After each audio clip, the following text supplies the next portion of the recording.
Okay, how's it going? All right.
Guys,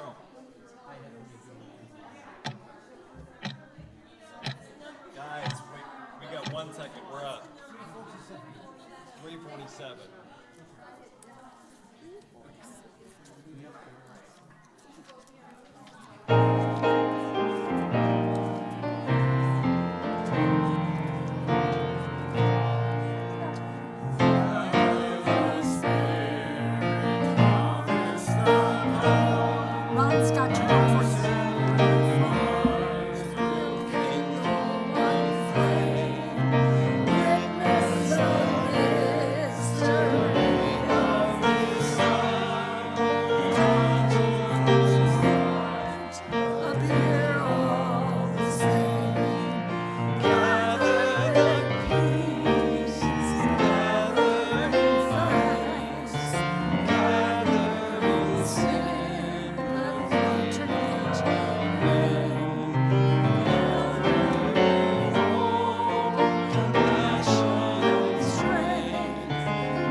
Good morning.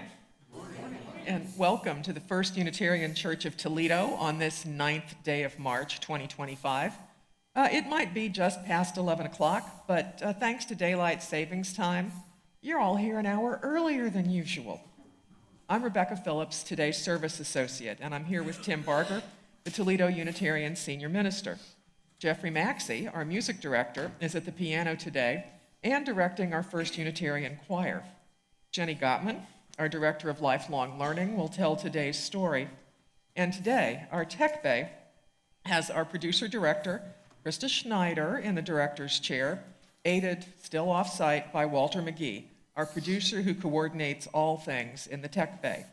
Along with Krista are Andy Gottman on cameras, and Jeff Slauson, who is also our congregation's treasurer at the soundboard. Julia McGee, the acting president of our Board of Trustees, usually assists with the Sunday tech preparation, but she's at home with Walter. Their health is improving, but their household was visited by COVID-19, and the recovery is taking time. There are many more church helpers helping today, with greeters in the lobby, religious education helpers for today's RE activity, and we have a kitchen crew led by Carla Logan Mercer preparing for coffee hour. And I have a couple of points to help make this a sacred space for all those in attendance. If you have an electronic device, as most of us do, please put it in silent or vibrate only mode, including for any notifications your phone might receive. And while we ask that you minimize the sound, we also invite you to bring the light. We have candles and chalices at the table in front of the pulpit, and you're welcome to light them for your personal joys or concerns anytime music is playing during the service. If you're a visitor, I bring a grateful welcome and ask that you fill out the yellow card in the pew rack to help introduce yourself to us and to get on our email newsletter list. Long-timers, you can use that card too to indicate where you might like to volunteer. We also welcome all of you joining us virtually on our Toledo Unitarians YouTube channel, whether live this morning or later when you tune in. We hope this time serves your spirit. Hi, I'm Reverend Tim, and let me add to Rebecca's welcome. I'm glad you're with us today, whether in the sanctuary or viewing on YouTube. The flame of the chalice that we light in our services symbolizes courage and illumination and honors our search for truth and meaning. Let's all say the words for chalice lighting together. They'll be on the screen and they're in the order of service as Rebecca lights the flame.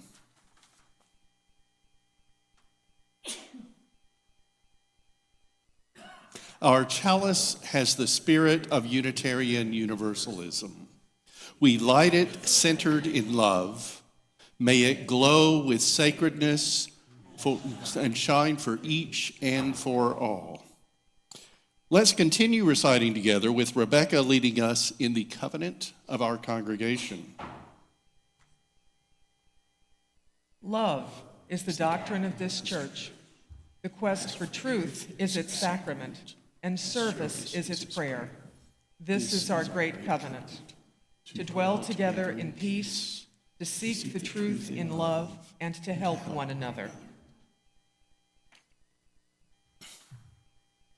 In this first of 3 intentional times of spiritual practice in our Sunday services, there can be other times that might help you, including your own candle lighting, but these 3 are for the full congregation. We look beyond ourselves, considering celebrations and sorrows and the state of things. This past week, people in our congregation and in our other circles have experienced joys and sorrows, celebrations and concerns, had new lives come to them, and have felt the loss of loved ones. One of the losses that I want to share is from a long-time First Unitarian family. Yesterday, I led a funeral for Peg Daniels, who was a child of our congregation and died at age 79. Her brother, Jerry Mills, who was president of our church board in 1999, came here from Florida for his sister's funeral. Their father, Glenn Mills, had also been a Toledo Unitarians president. It was an honor to meet a family with such long ties to our church. Bad health has continued for some and good recovery for others. And it seems that our current acting president, Julia McGee, and her family have now all tested negative after they're all having COVID-19 at the same time. They'll be back with us in person soon. With all of the challenges we face, may we be present to all of life. The state of the nation is concerning, and I know I've been experiencing the fatigue of following the news. Not even intently, but mostly just reading headlines, and learning what more the current presidential administration is doing with their concept of leading and governing that is so different from the concepts of civics and democracy that I learned in school, and in which I took part when I was a government employee in the 1980s for the Texas legislature. At all levels of government, too often I feel I have to ask why a certain move was made or policy begun. It is harder, it seems, for us to be compassionate people working to have a good world centered in love, as our religion is. At least in our home, First Unitarian, please let's continue to be a place of welcome, of grace, even of refuge from hard times, and that in this liberal religious community, we can help one another, care for ourselves, and have our part in changing the world. At this time and always, please have mercy, be kind, give dignity, and show compassion, and remember to breathe. One reason we join in religious gatherings is to realize common links. The uncommon is here too. Let's be together in faith, hope, and love, physically and in spirit. Amen. And now please join in our opening hymn, number 105, From Age to Age. For you who are willing and able, please stand.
Good morning.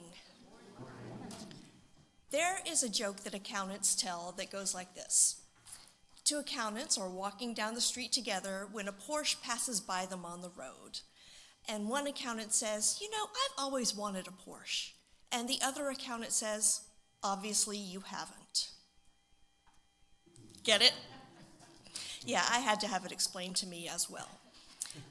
The point of it is an old finance adage from James Frick that says, "Don't tell me what your priorities are, show me where you spend your money, and I'll tell you what your priorities are." So the punchline is that if the accountant really wanted a Porsche, he would have gotten a Porsche. Let's talk for a minute about our priorities and our money. Imagine that you are a young parent and you're walking into our church for the first time. Take a look on the monitor at what you see. What do these images convey to you? Who do they welcome to our church? We welcome LGBTQ people. We welcome people of color. We welcome people who are hard of hearing, people who like a traditional church. These are the people that we have welcomed with our vestibule. If you have a child, do you see anything that specifically welcomes your child? We have busy bags, which are really not totally for the benefit of the child. Do you feel confident that your child is a whole church priority? Can you look around the vestibule and see where you're supposed to go or what you're supposed to do? Now imagine that our welcome area looks something more like these. Just try to imagine if it looked like this. There we go. I know that we have space constraints, and some of these images are a little bit more mega than we are, but we can achieve this vibe. Tell me the things that you see that are specifically welcoming to kids and families. What things do you think are attractive? A lot of color, pictures, art. Information for parents right there on the wall. Flooring that tells you where to go. Things that are at kids' eye level. So if our vestibule looked like that, just think about the difference in the impression that you would get. When kids walk into our classroom, we'll show you in a second what they see. I do want to give a special shout out to Krista, who is here as a substitute and did not ask to be here on the day when I had 40,000 slides. Yes. So,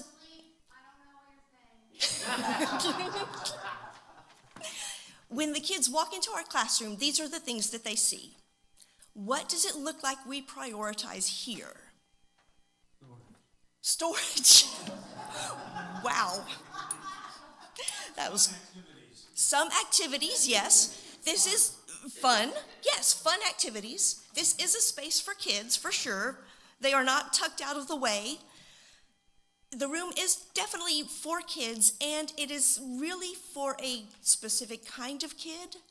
It is for kids in the elementary school ages who enjoy crafting and reading and writing and sitting at little bitty chairs at little bitty tables, which is fine as far as it goes. But I must tell you that this room looks very similar to the classrooms that I had in second and third grades in 1982 and 1983. If you're a parent and you are searching for a progressive and exciting program for your kids, do you see this space and feel like, yes, jackpot? Is that what you think? Do you think that the entire church has poured its energy into our kids' space and their spiritual development? What if our kids' area looked a little bit more like this?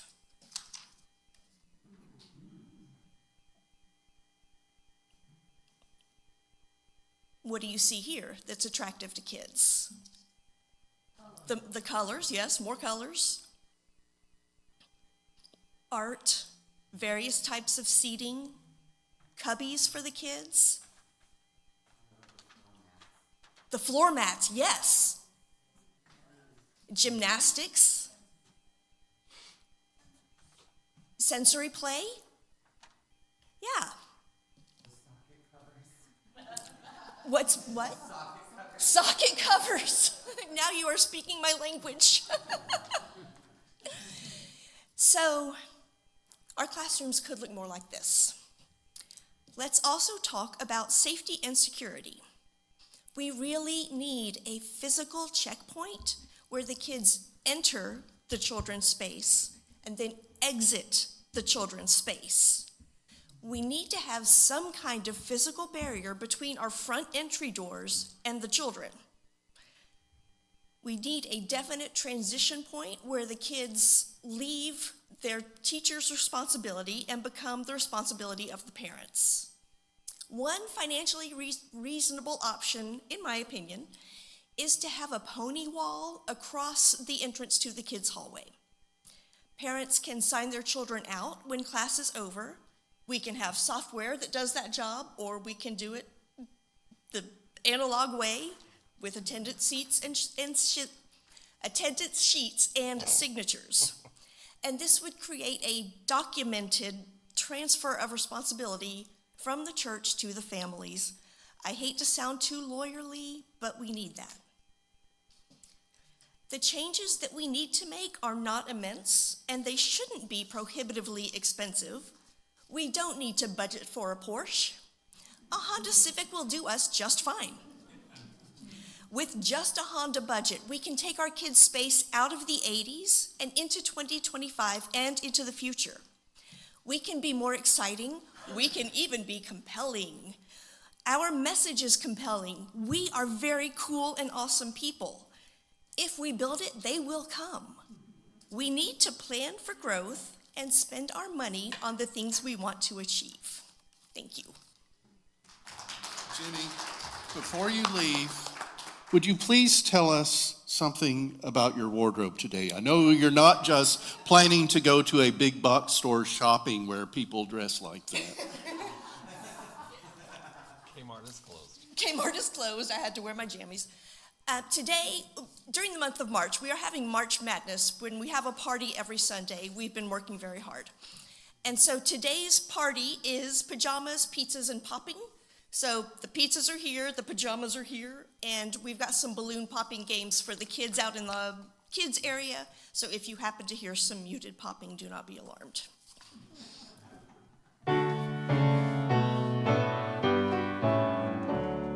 As you go on your way, will you be filled with gladness, growing joy, and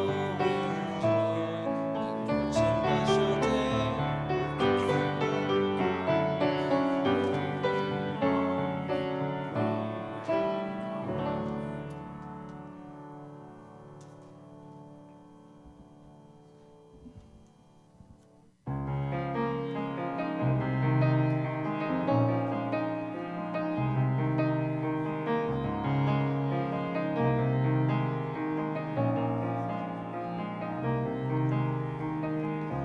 You took my love and you took it down. I climbed a mountain and you turned around, and I saw my reflection in the snow-covered hills till the landslide brought me down. Oh, mirror in the sky, what is love?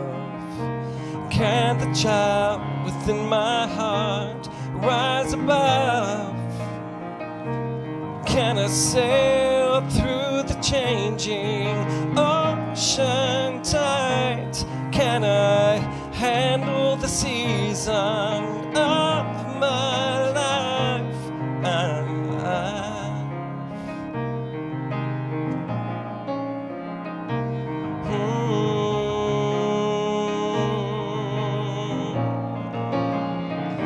Well, I've been afraid of changing, 'cause I built my life around you. But time makes you bolder, children get older, and I'm getting older too. So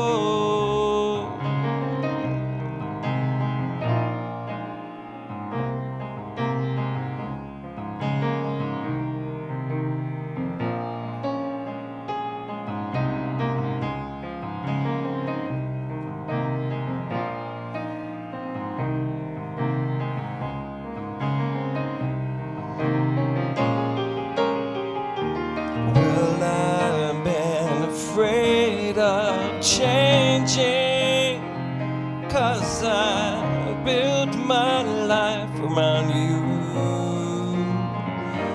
But time makes you bolder, children get older, and I'm getting older too. I'm getting older too. So take this love, take it down. you climb a mountain and you turn around, and if you see my reflection in this snow-covered hills, well, the landslide will bring it down. And if you see my reflection in the snow-covered hills, well, the landslide will bring it down. Well, the landslide will bring it down.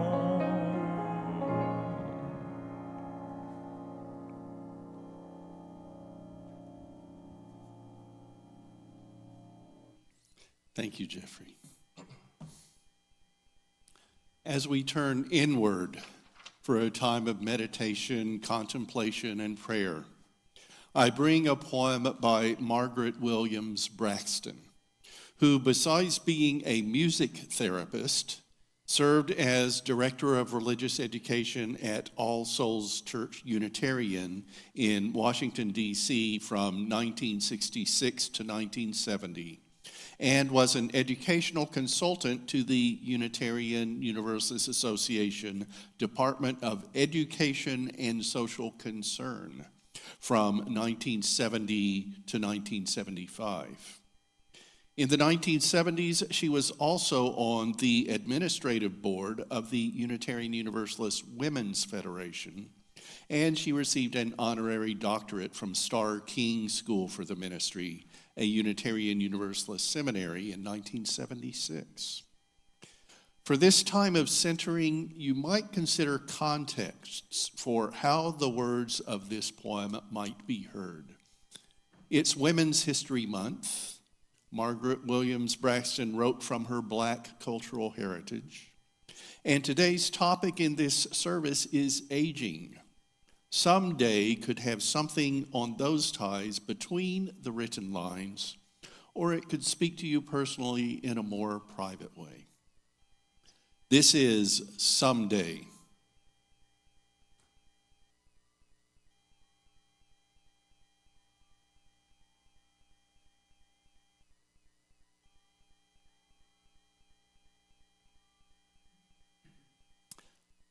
Once upon a time, I was. Now I am. Someday, I will become. Once there was, and now there is. Soon there will be, and someday there shall surely be. Once upon a time we were, now we are, and someday, hallelujah, we shall surely become. Amen, amen. Let's observe 1 minute of silence, and then together we'll sing the first verse of number 86, Blessed Spirit of My Life.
This reading is from How to Be Old, Lessons in Living Boldly from The Accidental Icon by Lynn Slater.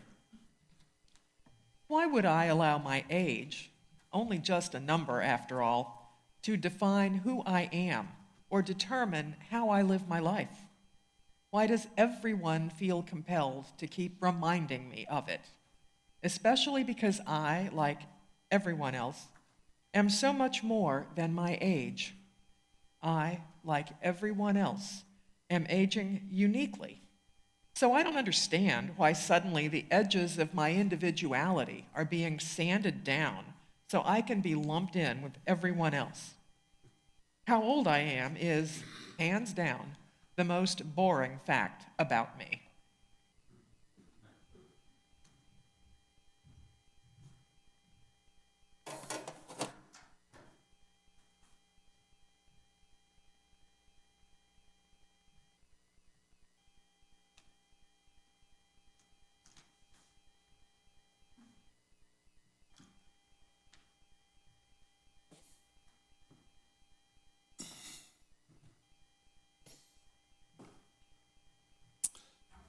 When I was speaking about the brevity of life last week, I said that I'm now 67 years old, 2/3 of the way to 100.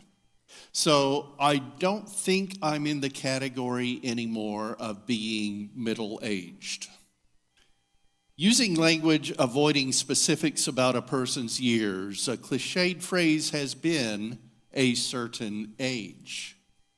There are certain ages throughout life, such as childhood, tweens, teenage, and forward, but many references to a person of a certain age mean that they've been adults for a longer time, and middle age might be a little bit younger than the person. Of course, this is all relative. The human lifespan has increased, and activity in many places, particularly more developed areas and cultures, has meant that people are more active and healthier for a longer time of their living. Even so, a certain age has some years in it, no? Many of you know that I'm a regular user of Look It Up tools, based in part on my education as a reference librarian. And my Merriam-Webster thesaurus lists 2 synonymous phrases that mean old. One is a certain age. The other is long in the tooth. I am now of a certain age, and I still have most of my teeth, my long teeth. While doing research for this talk, I found a number of certain age quotations. Here are some that assign numbers, progressing through years. I think it was Freud who said that we're all arrested at a certain age. For me, it was always 13. Author Megan Abbott. I used the phrase a certain age. What I mean by this is the age people are in their heads. It's usually 30 to 34. Nobody is 40 in their head. When it comes to your internal age, chin waddles and relentless liver spots mean nothing. Author Douglas Copeland. You know, you get to a certain age, 45, 50, I don't know when it happens. I said, Jesus, all I got is a certain amount of time. Maybe I should think about using it a little better. Actor Brian Dennehy. When you reach a certain age in life, time becomes more important than money. And I think that happens in your 50s. Former wrestler and former governor of Minnesota, Jesse Ventura. You get to be a certain age. I am 58, and it becomes tricky not to become a caricature of yourself, musician Lindsey Buckingham. Well, I'm in my 60s now. I finally look it, I think. People until I was 60 would always say they thought I looked younger, which I think without flattering myself, I did. But I certainly have, as George Orwell says people do after a certain age, the face they deserve. Author Christopher Hitchens. I'll give no comment on my face, but in my 60s, as Christopher Hitchens wrote, is where I am. Some of you might remember way back in 2017, just before I turned 60, that I gave a sermon about achieving that milestone. I said that I'm a person who hasn't tried to keep my certain age away. I have always looked forward to aging, to catching up, I said then, maybe because I'm the youngest of 6, and I didn't want always to be the baby of the family.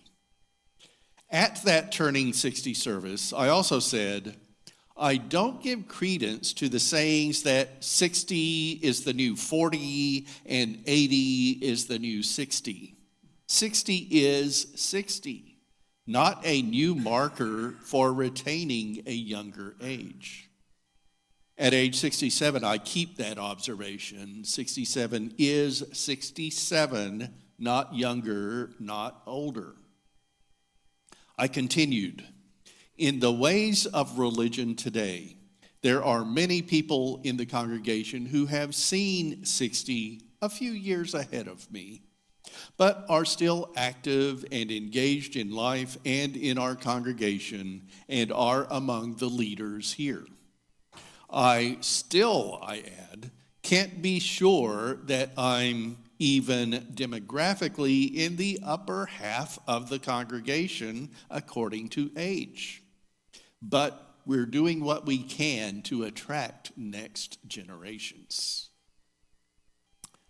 There are so many dynamics to age and purpose and change, aren't there? It seems especially so with the benchmark ages, 60 being one of them.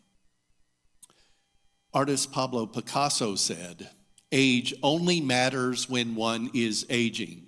Now that I have arrived at a great age, I might just as well be 20. Age should only matter when one is aging. But even while I celebrate my ever-advancing age and enjoy some benefits of living a long time, ranging from government programs like Medicare and Social Security, and may those continue to be sound and reliable after the current president has his hoped-for policies revoked, to such commercial perks as senior discounts at retail stores and restaurants, with those rewards for being old. Age also sometimes matters in another way. Ageism. Thoughts by some that we of advanced life experience should go to pasture, be put away, leave. I have to say that my age is not an obstacle to my ministry. When I retire is a personal decision, and my stock answer will continue to be that I'll be your full-time called and settled minister until 2038, when I hope I'll have paid off all my debts, and there's enough in the retirement plan that this congregation supports that I'll be able to live without having to take a retirement job. That's what I'll keep saying, even if I might stay a year or two more or less. So please don't ask me about my retirement, and I'll do my best to give enough notice for the congregation, maybe even 13 years from now, to have a smooth transition. We Toledo Unitarians are a congregation with some seasoning, aren't we? While Jenny Gottman and our Religious Education Council do what they can to present a lifelong learning program and have kids eager to get their parents to bring them to church, as well as, it's hoped, to inspire us adults to show up for the Sunday 9:45 a.m. spiritual forum, then stay for the 11 a.m. Sunday service, we do experience the national trends of decreased church attendance and involvement, of younger people choosing not to be part of the societal and membership structure of church that developed largely in the 20th century. And we're a quarter of the way through the 21st century now. Still hard for me to believe.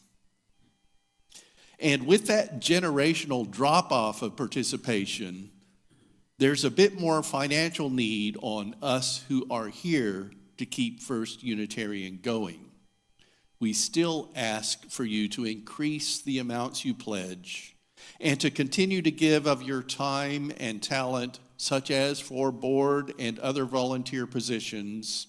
And I need to point out that our nominating committee is seeking people to fill 5 of our 7 board slots at the annual meeting of our church on May 18th. And please know that your serving in that way is wanted and helpful. And we do have some people newer to the congregation now and a little bit younger than us starting to come week by week, and we really appreciate that.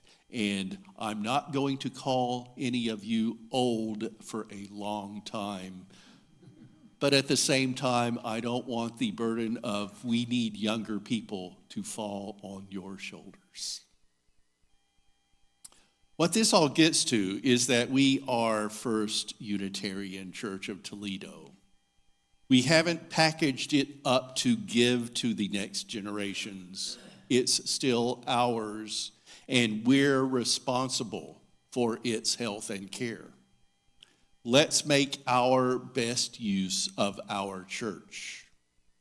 There have been Toledo Unitarians since 1860, and First Unitarian has been in existence since 1887.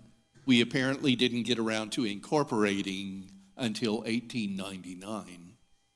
So our Unitarian Universalist Church is itself of a bit more than a certain age, I'd say.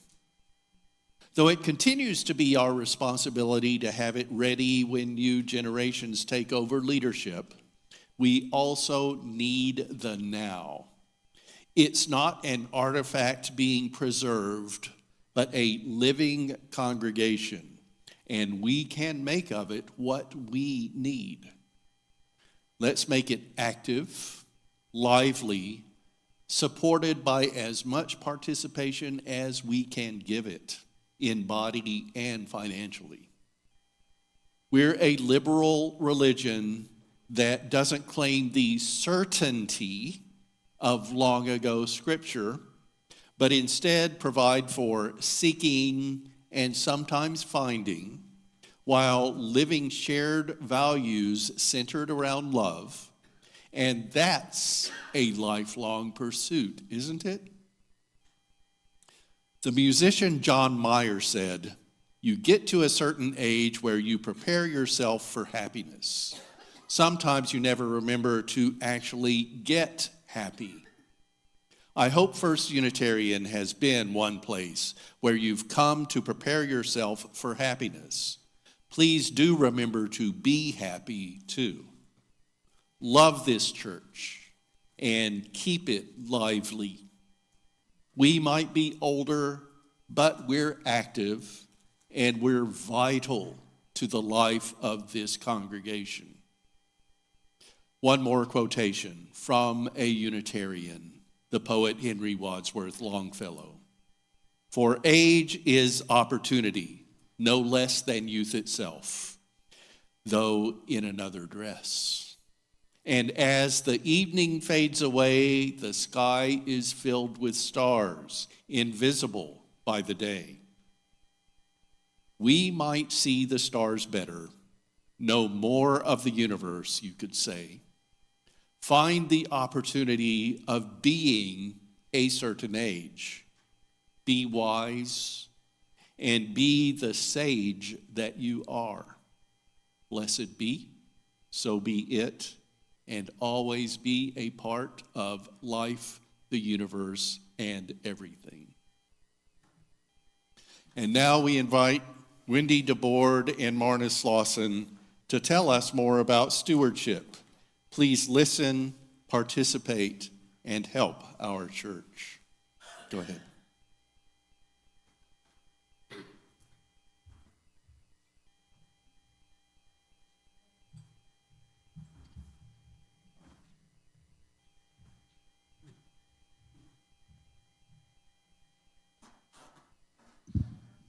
Good morning. Marna Slauson and Wendy DeBoard here again as we serve as your stewardship campaign co-chairs to keep you up to date on how the annual campaign is trotting out. Our theme this year is based on our 6 values centered around love. We introduced the first 2 as correlating with our jet pig eyes, always being focused on justice and equity. Then last week we used our pig on a pulpit here to show how the values transformation and pluralism are like Jupiter's wings and serve to uplift us. Today we're getting to the heart of it all by exploring what is at Jupiter's core. So here we have Jupiter's body with their heart being close to the center. Everything around that heart connects to all the other parts like the head, wings, and tail.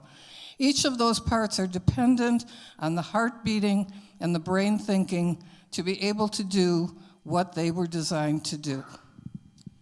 And as an interesting side of bacon note, pig organs like hearts and kidneys seem to be our best bet as replacement parts for humans. Now that is true interdependence. The UU value of interdependence is what connects us, and we recognize that we are all part of a larger web of life, and that we should protect and cherish the earth and all beings. We do that by recognizing the value of individuals while also recognizing the value of collaboration. What each part is fully functioning, it doesn't just survive, it thrives. Hi, look, Marna. Jupiter Jet Pig here will be back in his pen at the end of the service, waiting for you and your pledge to stop by. Remember, you also get your Pick of the Pig sticker, so if you haven't received yours yet, just stop in and you can pick one out. They look picture perfect on our name tags. Okay, and on a little different note, while you're back checking things out at the pig pen, please stop by and get your 6-month statement. Mary Souther has the box at the counter, or at the table at the entry, and Wendy and I will be back there too. This is a comparison of your 24-25 annual and your capital campaign pledges to what you have donated through January 1st of this year. So it's a 6-month total, so you can see where you're at, what you're doing, and what you need to catch up. If there's any discrepancies, let the bookkeeper know. Sometimes things don't get put in the right places. Any of those unclaimed statements will be mailed out, so please stop and get yours. It'll save the postage on that. Also included is a copy of the new pledge form if you haven't pledged yet. Pledges. One more thing. This is what they look like, and Wendy, here's yours. Pledges have been slow to come in, but we still hope to surpass last year's totals. So we'll be sending out those forms with the 6-month statement to help poke people towards the pig pen so we can have all the pledges corralled by next week, March 16th. And on that day, we're going to be scooping up bowls of ice cream from Nedley's to celebrate. So please complete your pledges this week to avoid the stampede next week. I promise next Sunday you will hear Wendy and I squeal with delight when we can shut the gate on the pig pen thanks to this congregation's generosity. Remember, Together we can make pigs fly.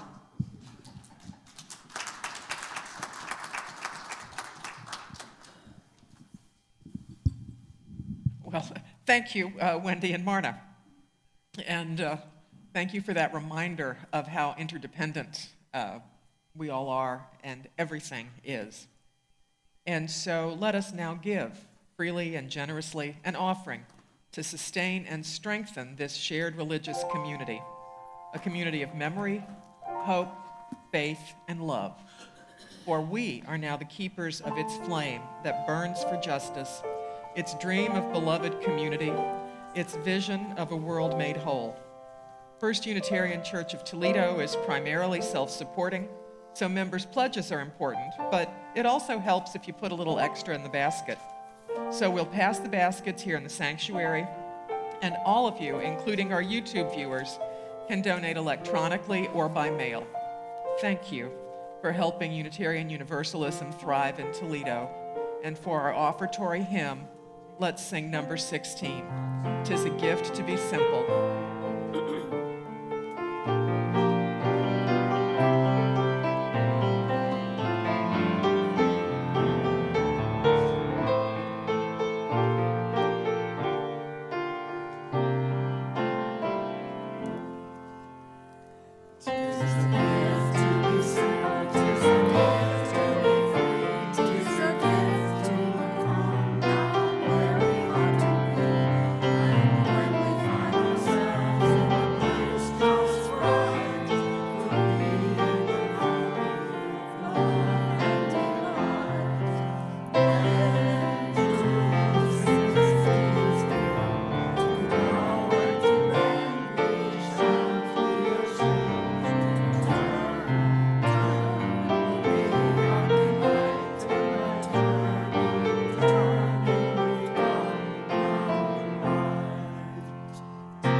It's the coming soon part of our service where we tell you what's on the calendar for this week. We give some announcements, and we also let you know what's up for right after the service. Next Sunday, join us for Spiritual Forum in Fellowship Hall at 9:45 a.m. when our guest speaker will be Patricia Hausknecht from Metro Parks Toledo. For the 11 a.m. service on March 16th, as this current series continues, I have the sermon title, An Uncertain Age, which might focus on people a little younger than me, or not, as I haven't reached much certainty at this point in my life. Also coming up this week, our Toledo Unitarians Film Club will meet at 1 p.m. Saturday in the Fellowship Hall for a screening of The Beautiful Game from 2024, which is much more than a soccer movie. The film club starts with a potluck, then the movie is shown, and there's a short discussion afterwards. If you go, please bring your own tableware and beverage. In the near future, many of you will receive emails to ask the committees, groups, and teams on which you serve to give us information to include in our annual report, which is to be published before our annual meeting, which this year will be on May 18th. Please get with your folks to determine who will complete the reports and get them submitted on time for us to publish. The final coming soon entry is for me to repeat the invitation for you to join us in the fellowship hall after today's service for coffee, conversation, and social time. Plus, Reverend Tim will be there for a sermon discussion starting at about 12:15. If you'd like to talk about a certain age, join in. Let's have one more observance of spiritual practice. We have gone beyond ourselves with a pastoral time and turned within for meditation, contemplation, and prayer. Now, recognizing the Buddhist thread in our congregation, we will share a time of metta, having for and sending to all beings love, kindness, and compassion. Let's say these words together. May we, and may all beings be well, be happy, be peaceful, be safe, awaken to the light of our true nature, and be free.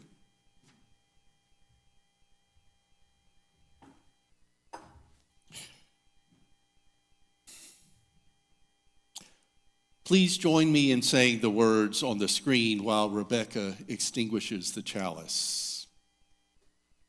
We send the flame from our Unitarian Universalist chalice with the love on which we center everything, to fire up the world and spread equity, justice, pluralism, and interdependence, justice, pluralism, and transformation.